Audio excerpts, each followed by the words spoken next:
Olá pessoal, tudo bem? Vamos então com mais um vídeo.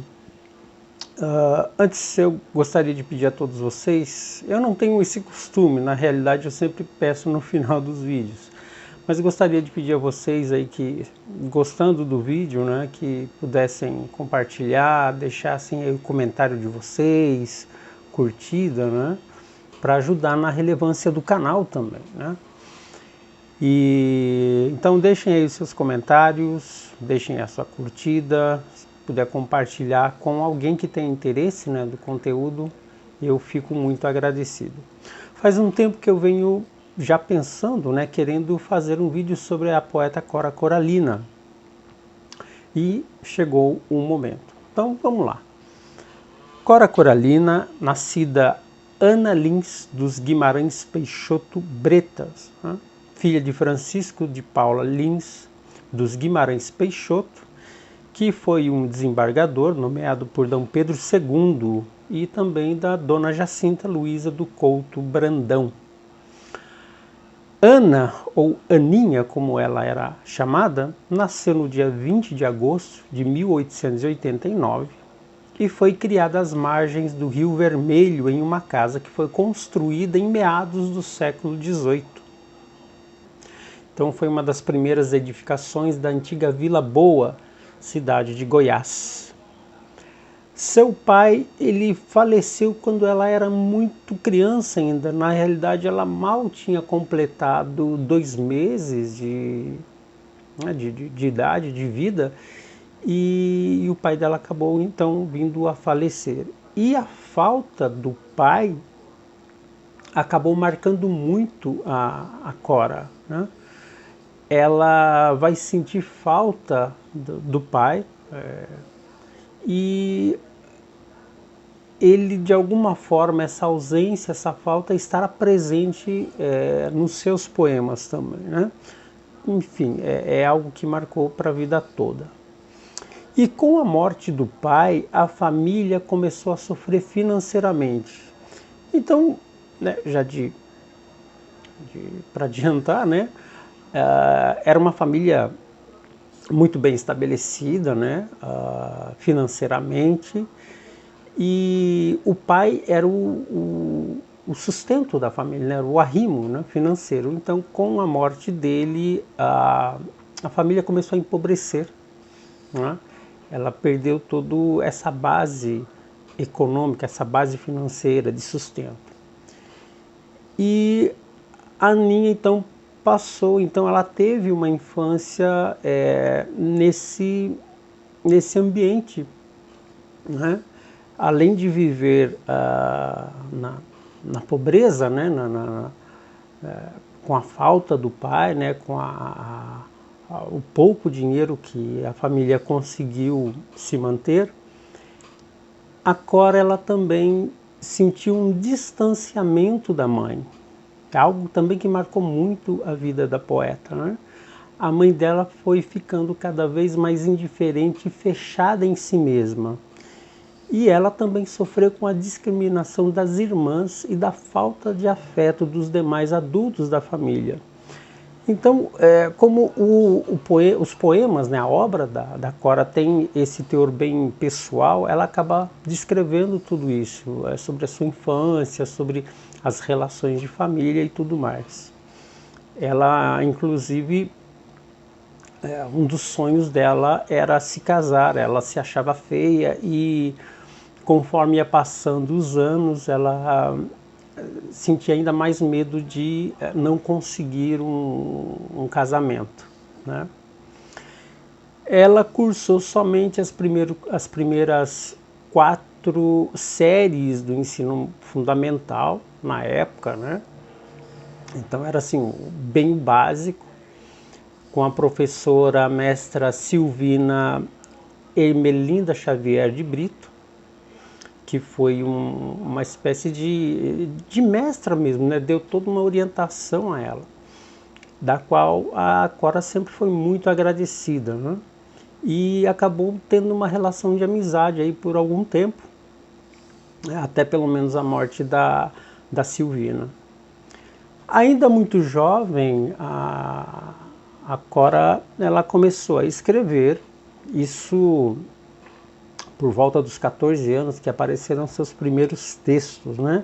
Inclusive sendo publicados posteriormente nos jornais da cidade de Goiânia e nos jornais de outras cidades ali vizinhas, como por exemplo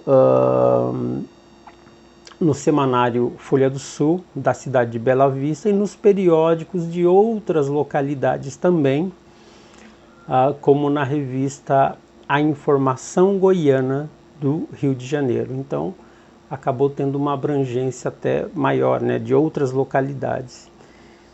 E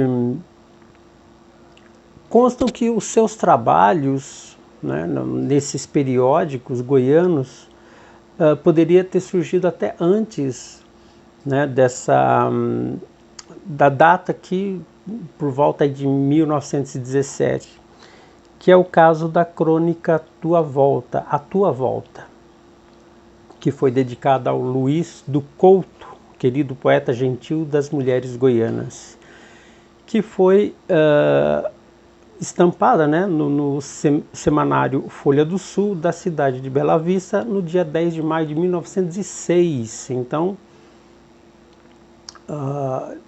muito cedo o trabalho da Cora Coralina começou a sair então nesses periódicos, né, nesses jornais. E ao tempo em que ela publica essa crônica, né, ou talvez até um pouco antes, a Cora Coralina ela começa a frequentar também os encontros literários do chamado Clube Literário Goiano, que ficava num dos salões do sobrado da dona Virgínia de Luz Vieira. E esse sobrado acaba lhe inspirando também o poema evocativo chamado Velho Sobrado, quando começa então a redigir para o jornal literário A Rosa, em 1907.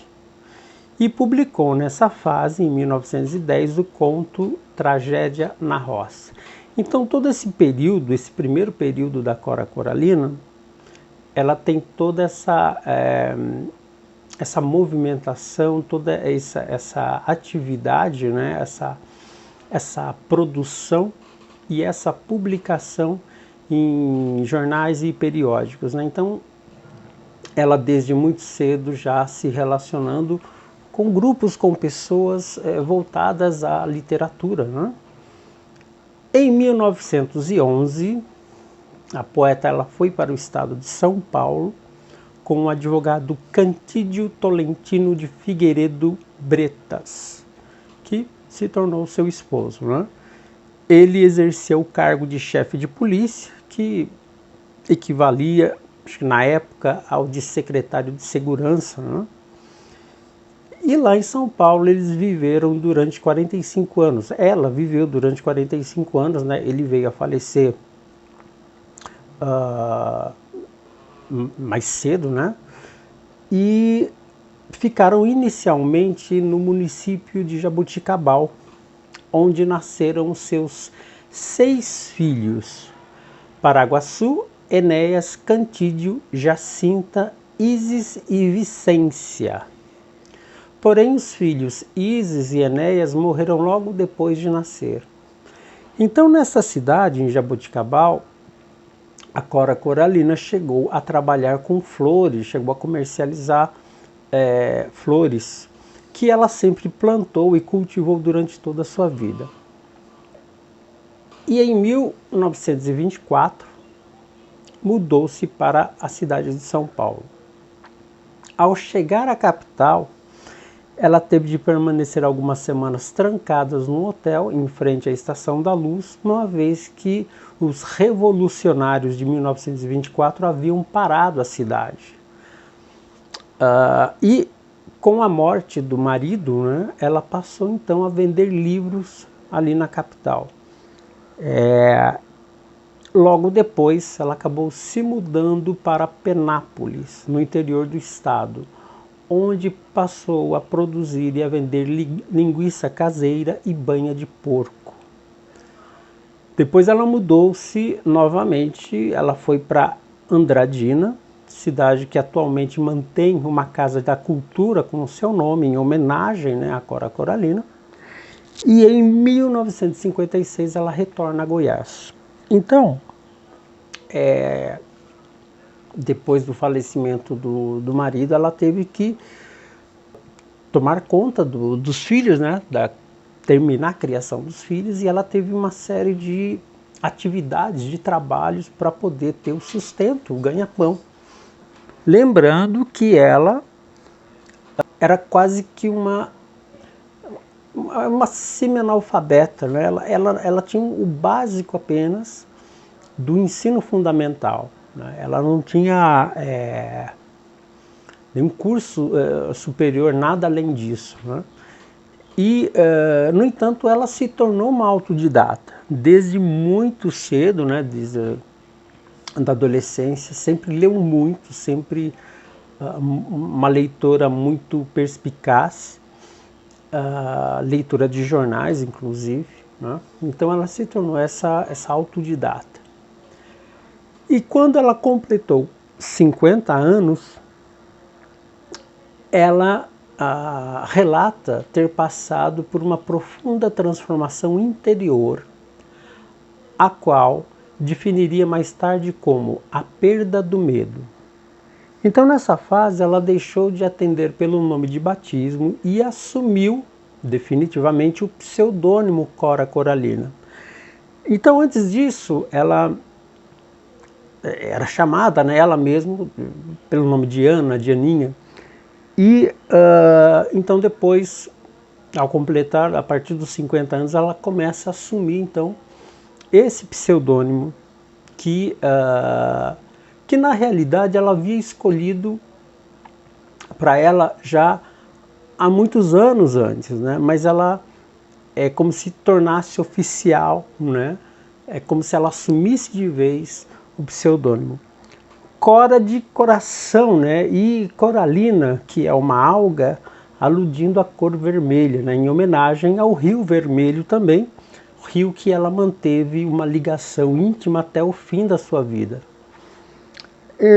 E uma coisa que ela conta, né, que nas entrevistas que ela chegou a dar, ela disse que na cidade onde ela nasceu, onde ela viveu, né, a sua infância, sempre teve muito meninas com o nome de Ana.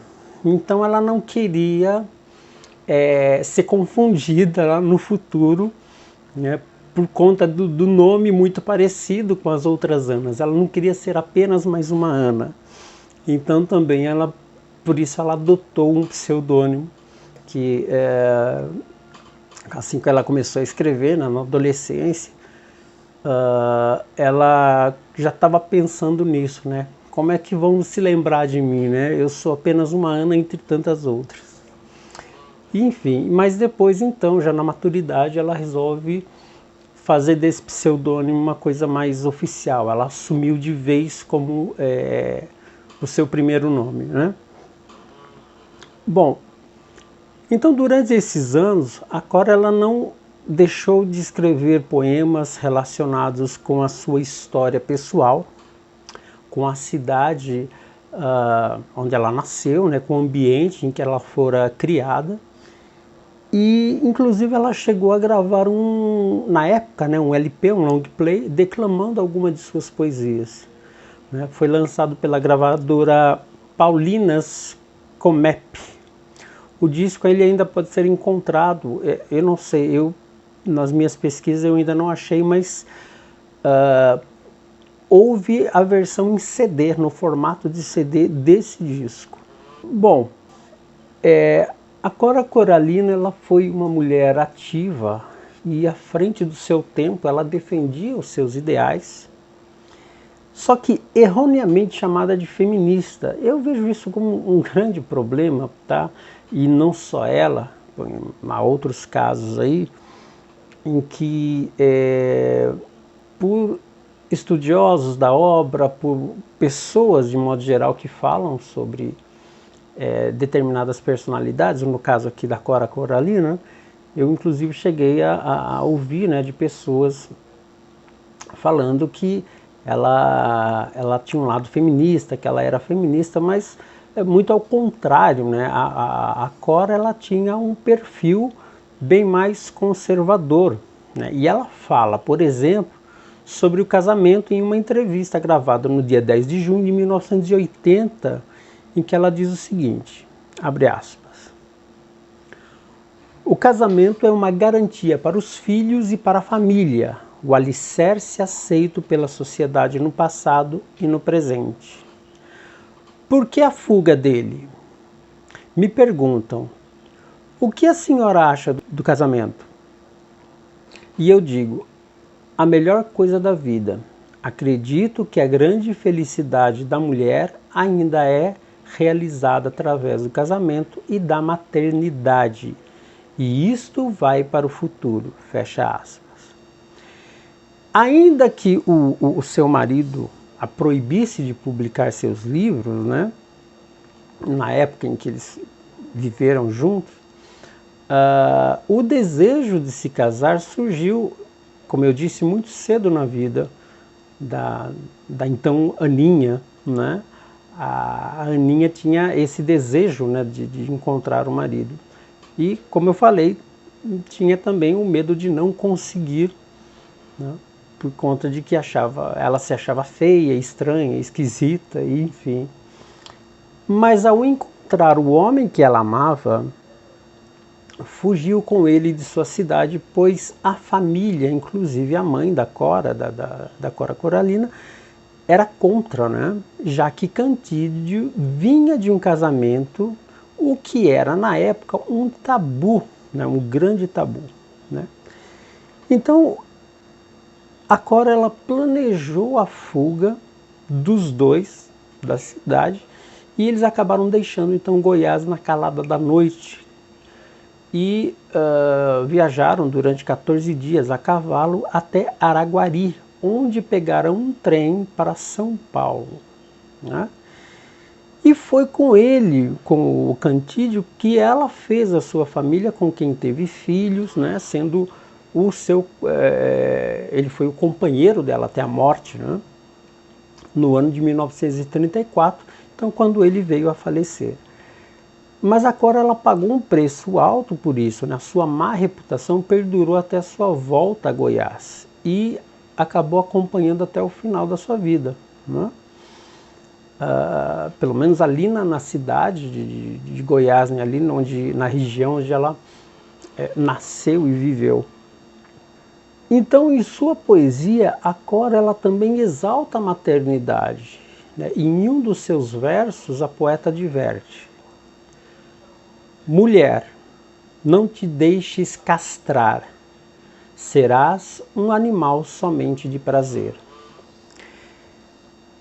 Então, só pelo que ela fala nos poemas dela, já deixa muito claro que ela vai contra todo esse ideário, né, feminista, principalmente pegando aí o feminismo da segunda onda em diante, né? Mas ela sempre deixou isso muito explícito nos seus próprios poemas ou mesmo em entrevistas que ela deu. Então, forçar muito a barra, então, chamá-la de feminista só porque ela tinha algumas ideias do qual ela defendia, né, e que eram ideias avançadas para a época. Ela também era católica e pertencia à Ordem Terceira de São Francisco. Só que ela tinha uma visão até mais ecumênica, indo além da doutrina católica. Ela tinha esse respeito pelas outras religiões, pelos outros caminhos espirituais. E a sua vida não foi assim nenhum marasmo, né? Apesar daquela imagem, né, a imagem mais conhecida, principalmente das pessoas que não se aprofundam na biografia da Cora Coralina, tem aquela imagem, né, daquela senhorinha, daquela fazedora de doce que começou a escrever, que escrevia poemas e assim por diante. Só que ela participava, né, junto da comunidade, isso desde muito nova, né, e sempre independente, né, com suas próprias ideias, trabalhou para sustentar os filhos, nunca abandonou a sua paixão pela leitura e pela escrita, sempre como autodidata e mesmo quando impedida, né, pelo marido de publicar os seus livros, né, só depois então de doar 45 anos de vida aos seus filhos, né, com aquele sentimento de dever cumprido, né, de poder criar os seus filhos, ela voltou para Goiás. E as suas raízes ancestrais, né, é como se fosse uma jornada de volta para essas raízes, de volta para casa, né, a casa da ponte, onde ela morou, né, onde ela passou a sua infância. O seu primeiro livro, Poemas dos Becos de Goiás e Histórias Mais, só foi publicado em 1965 pela editora José Olímpio, né? E ela estava perto de completar 75 anos de idade. Então, já com a idade bem avançada, que ela conseguiu publicar o seu primeiro livro de poemas, né?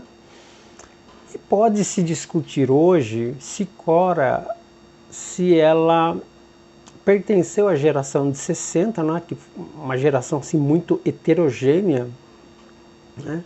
A geração de 60 deu ao Brasil poetas tão diferentes entre si, né? Desde Adélia Prado, Carlos Nejar, tem o Roberto Piva, né, com o grupo paulistano,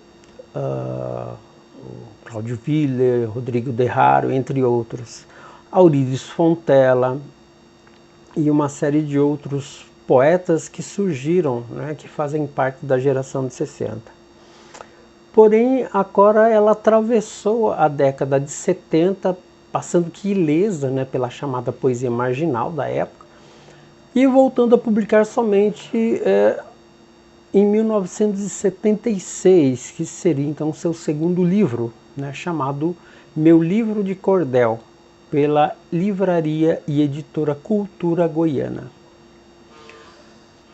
Em uma das ocasiões que mais marcou, assim, mais importante para a poeta, aconteceu em um dia do ano de 1979, ao receber uma carta de Carlos Drummond de Andrade que, embora não conhecesse pessoalmente a poeta, acabou conhecendo a sua obra, né? E o poeta Carlos Drummond, então, apresentou a poeta para o resto do país. E nesta época, a poeta Cora Coralina já estava com 90 anos de idade, né? E já estava vivendo em Goiás como doceira, né? Era o que era o seu sustento. Então, Drummond e Cora mantiveram correspondência desde então, sempre trocando cartas, conversando por cartas. E depois de ler Vintém de Cobre, que é o terceiro livro da Cora, publicado em 1983, o Drummond escreveu, abre aspas, minha querida amiga Cora Coralina, seu vintém de cobre é, para mim, moeda de ouro, e de um ouro que não sofre as oscilações do mercado. É poesia das mais diretas e comunicativas que tenho lido e amado. Que riqueza de experiência humana, que sensibilidade especial e que lirismo identificado com as fontes da vida. Aninha hoje não nos pertence, é patrimônio de nós todos, que nascemos no Brasil e amamos a poesia. Fecha aspas. Então é um pequeno trecho só de uma carta, né, em que o Drummond escreveu. E a partir dessa amizade com o Drummond, a partir da influência do Drummond, né, que já era um poeta consagrado já há muito tempo, o Brasil então passou a conhecer quem era Cora Coralina. Ela foi colocada então no cenário literário, poético, né, já naquela época. Então, mesmo sendo no final da vida, Cora ela foi reconhecida, né, como poeta. Seu trabalho foi reconhecido, ou pelo menos parte dele, né? Então, isso porque em vida a Cora ela publicou apenas 3 livros de poesia. Ela morreu no dia 10 de abril de 1985, em Goiânia, aos 95 anos de idade, né? Morreu de pneumonia. E a sua casa na cidade de Goiás foi transformada em museu, como homenagem à sua história, né? A história de vida e a produção literária que ela construiu, né, durante a sua história, a sua jornada. E hoje é uma das atrações mais visitadas lá na cidade de Goiás, então, né, que é o museu, que é a casa da Cora Coralina. E fica à beira do Rio Vermelho e dá título ao único livro de contos de Cora, né, que é o livro Histórias da Casa Velha da Ponte. O museu ele preserva as memórias e os objetos da poeta. Então está lá no museu o seu fogão a lenha, né, os tachos onde ela fazia os seus doces, né, e também pode-se ver o quarto onde ela escrevia, na qual ela chamava de sobradinho. Ela teve um trabalho reconhecido ainda em vida, né? Depois da sua morte, outros trabalhos, outros livros foram publicados, né? Os livros póstumos, inclusive esse livro de contos, teve vários livros infantis, e que eu vou falar um pouco sobre eles no próximo vídeo, né? Eu vou falar um pouco mais dos detalhes aí da obra da Cora Coralina e fazer algumas leituras de alguns poemas. Então é isso. Cora Coralina é uma poeta assim, de uma importância que eu acho fundamental, né, para a variedade, para a riqueza da literatura, da poesia, da nossa poesia brasileira, né? E uma das coisas que eu gosto é porque ela não foi contaminada por ela viver a parte, né, de certa forma, solitária, né, no sentido de longe dos grandes centros como São Paulo. Ela poderia ter ficado em São Paulo, né, já que o seu primeiro livro foi publicado pela editora José Olímpio. Ela poderia ter se mantido ali e continuado com a publicação por essa editora mesmo ou por outra, né, mas ela poderia ter dado continuidade. Mas ela acabou voltando então para a antiga cidade, né, em Goiás, e se afastou, né, de todo esse cenário. Mas independente disso, então ela se manteve à parte dessa coisa muito acadêmica demais, ou desses movimentos, né, os chamados como o movimento marginal, né, da geração marginal da década de 70. Ela não teve essas influências, pelo menos não na sua poesia. E isso fez com que ela criasse uma poesia que ao mesmo tempo tinha uma cor local, uma poesia com uma tonalidade pessoal muito forte, né? Ela conta a história da vida dela, mas ao mesmo tempo abrangendo, né, é uma poesia local, mas universal ao mesmo tempo, né?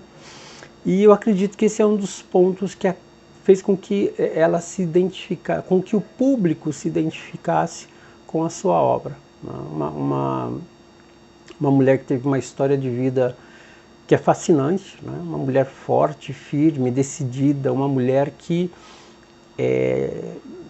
teve aí momentos, né, se apresentou assim à frente do seu tempo, né? defendendo suas ideias, cuidou dos filhos, né? Manteve um casamento, cuidou dos seus filhos, enfim. E se manteve como autodidata, quer dizer, ela não parou no tempo, ela produzindo, escrevendo e lendo e conhecendo, né? Se reeducando. Né? Então, eu vejo que é uma poeta assim, ela traz uma qualidade fundamental na poesia, que é a simplicidade. Né? Ela diz a coisa da maneira clara, mas ao mesmo tempo muito pungente, com um olhar muito poético, né? Um olhar muito sensível sobre as coisas, sobre a vida, e passando uma sabedoria que pouco vista, né? Pouco encontrada, né? Inclusive na própria época, né? Hoje também, mas na própria época, uma sabedoria que vai além de meras crenças ou de ideologias, né? A sabedoria no seu sentido mais puro, de vivência, de questionamentos humanos. Então é isso, pessoal. Eu acho que eu consegui passar aí algumas informações. Na verdade, tem muito material da Cora Coralina, aqui mesmo no YouTube, né? Documentários, tem até filmes sobre ela, enfim. Mas eu quis deixar esse pequeno registro aqui no canal e vou continuar então no próximo vídeo para encerrar. Deixa aí o seu comentário, deixa aí a sua curtida, né? Se você gostou, se você não gostou também pode comentar. E vamos nos ver então no próximo vídeo. Um grande abraço e até mais.